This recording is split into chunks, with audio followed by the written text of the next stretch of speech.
मैं गुरजोत सिंह खंगुड़ा नाम है मेरा। मैं इंडिया के लिए शॉटगन स्कीट खेलता हूँ एंड रिप्रेजेंट करता हूँ इंटरनेशनल मेडलिस्ट इंडिया के लिए।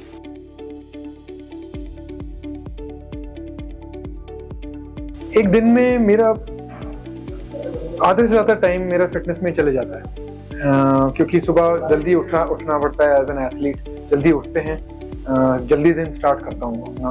करीबन 6 बजे स्टार्ट कर देता हूँ, जिसमें मैं अपनी वॉकिंग, रनिंग, ट्रेनिंग जो कि 3 से 4 घंटे की सिर्फ ट्रेनिंग करता हूँ, जिसमें मैं शूटिंग करता हूँ।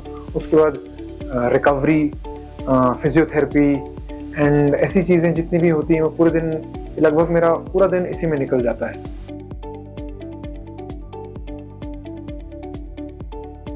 हमारी भारत की इतनी अच्छी योगदान है पूरे वर्ल्ड को, इसने योगा दिया है हमें। एंड तो सबसे पहला स्टार्ट ही मैं योगा से करूँगा, बिकॉज योगा जितना भी हमारी इतनी फैसिलिटीज़ दे रखी हैं, हमें इतने अच्छे इंस्ट्रक्टर्स मिले हुए हैं, स्पोर्ट्स साइकोलॉजिस्ट मिले हुए हैं एंड ऐसी sports injury recovery nutritionist psychologist दे रखे हैं, जो कि हमें सब कुछ प्रोवाइड करते हैं।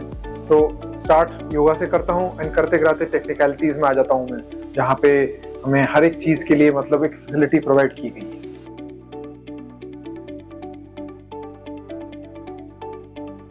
मैं प्रधानमंत्री जी को और हमारे देश को बहुत ही शुभकामनाएं देना चाहूंगा, क्योंकि इस नीति से पहले भी बहुत काम हो चुका है।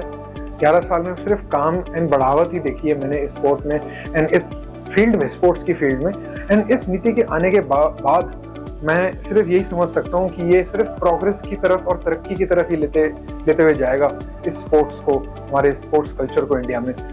ऐसी लीग्स स्टार्ट कर दिए, लीग प्रोग्राम स्टार्ट कर दिए, ताकि लोगों को कंपटीशन मिले एक बड़े ग्रास रूट लेवल पे। इंफ्रास्ट्रक्चर को बढ़ा दिया गया है। इंफ्रास्ट्रक्चर बढ़ाने का मतलब क्या हुआ? इंफ्रास्ट्रक्चर बढ़ाने का मतलब ये हुआ कि जहाँ पे पहले स्पोर्ट पहुंच ही नहीं रहा था, ट्राइबल एरियाज में, नॉर्थ ईस्ट में, जम्मू एंड कश्मीर तक में स्पोर्ट्स फैसिलिटीज आने लग गई हैं, जहाँ पे पहले स्पोर्ट्स कभी पहुंचा ही नहीं था।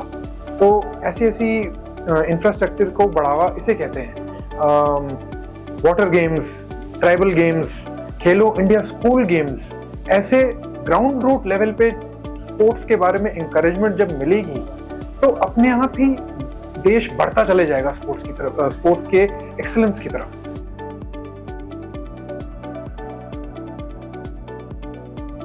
पहले स्पोर्ट्स सिर्फ ऐसा समझा जाता था कि हम अपने स्पोर्ट्स में खेलते रहें और उसमें मेहनत करते रहें, बट एक एथलीट को ये नहीं पता था कि जो एक साइंटिफिक रीजन है जिसके जो आगे हेल्प कर सकता है एज एन एथलीट को, कि sports recovery, sports injury prevention.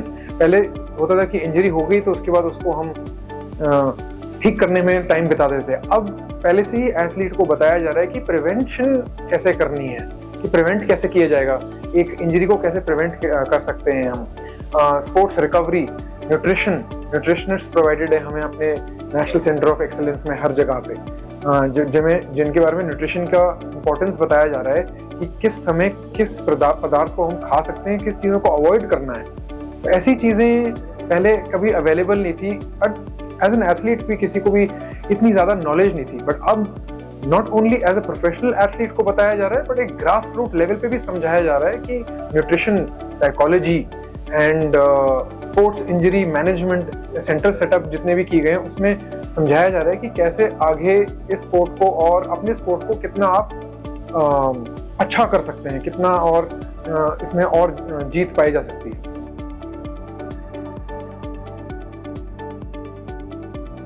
खेल एक ऐसा फील्ड है जहाँ पे जितने भी रॉन्ग प्रैक्टिसेस हैं, डोपिंग की प्रैक्टिसेस हैं, एज फ्रॉड की प्रैक्टिसेस हैं, ये ऐसी चीजें शुरुआत से एग्जिस्ट कभी करनी नहीं चाहिए। खेल एक ऐसा फील्ड है, बट लाइफ भी होती है एक चीज यहाँ पे, मतलब बुरे पदार्थ, बुरी चीजें, बुरे आदमी, बुरे लोग एंड ऐसी चीजें आसपास आ जाती हैं। तो उसके बारे में जितना हम नॉलेज शेयर करें, जितना हम बात करें, जितना हम एथलीट से बात करें एंड बताएं कि क्यों इस तरीके को हम नहीं अपना सकते हैं एंड क्या इसकी डाउनग्रेड फैक्टर्स क्या हैं ऐसी चीज़ों को करने के लिए, तो उससे एथलीट को अवेयरनेस मिलेगी।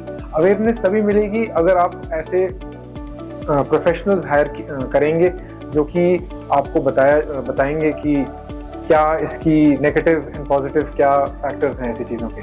तो जितनी भी अवेयरनेस क्रिएट की जा रही है, जितनी भी योजनाएं आई हैं, जितने भी प्रोफेशनल्स हायर किए जा रहे हैं स्पोर्ट्स मिनिस्ट्री की तरफ से, इसके लिए मैं बहुत धन्यवाद देना चाहूँगा स्पोर्ट्स मिनिस्ट्री को।